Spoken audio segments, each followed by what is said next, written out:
I can't tell you how long it's been since I've had somebody walk up to me crying, saying, I want my house to be saved. I've had a lot of people walk up to me and say, I want a house. But what good is a house if it's full of hell?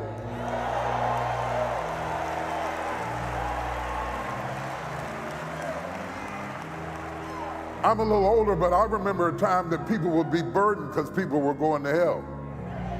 People would be burdened because they were lost. People would be burdened about the souls of men, not just the soles of their feet being red. I remember a time that people would lay on the altar grieving before God, saying, devil, you're going to turn my daughter loose.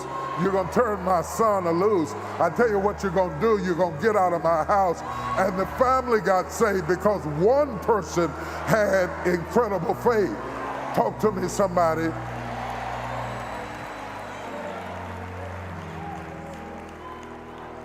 Nudge your neighbor and say, are you the one? Are you the one that holds the key to the whole house?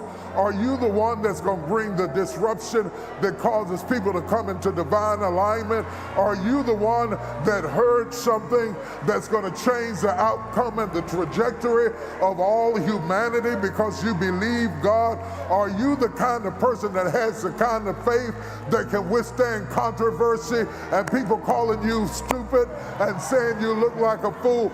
Can you build a boat in your backyard? Are you the one that has the kind of bodacious, precocious faith that you can't even take credit for, but God has whispered something in your ear so strong that you have the tenacity and the will and the endurance and the work ethic and the effort and the hammers and the nail, because he wasn't in the backyard praying, he was in the backyard nailing. Do you have a hammer in your faith? Do you have any nails in your faith? Are you willing to work according to what you heard in your spirit rather than what you heard in your boss's office? Just ask it. Sarah doesn't make it to the hallmark of faith because she's just any woman. She doesn't make it to the hallmark of faith because she wants to fit in. She makes it to the hallmark of faith by faith. She doesn't make it because she's married to Abraham. Because Abraham ended up with one more wife and a situation. I'll explain it later. And neither the other wife or the concubine are mentioned.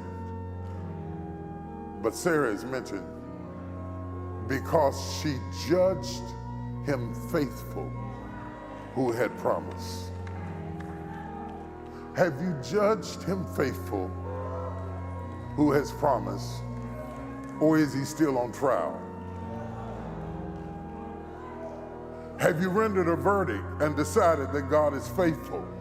Not just because you got a car, not just because you got a house, not just because your bills are paid. Can you say God is faithful at a funeral? Can you say God is faithful at a cemetery? Can you say God is faithful in a waiting room at the hospital? Can you say God is faithful when you got laid off? Can you say God is faithful when you're backed in a corner and there's a tumor in your breast? Can you yet say God is faithful? Have you judged him faithful? Or do you have a hung jury and you got a little bit of faith and you got a little bit of doubt and you got a little bit of this? Have you come to a conclusion?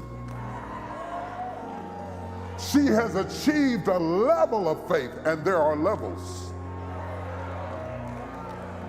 She has achieved a level of faith that fulfilled the purpose of God in her life.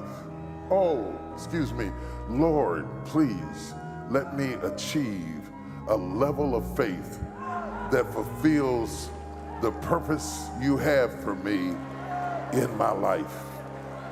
I don't need a level of money. I don't need a level of friends. I don't need a level of likes. I don't need a level of followers. I don't need a level of birthday cards. I need a level of faith that fulfills the purpose of God in my life.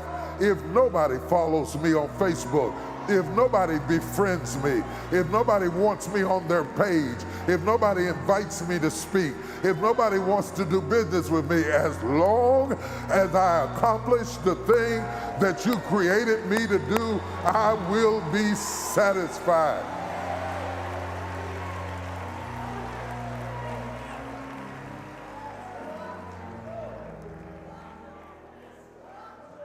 That's my prayer.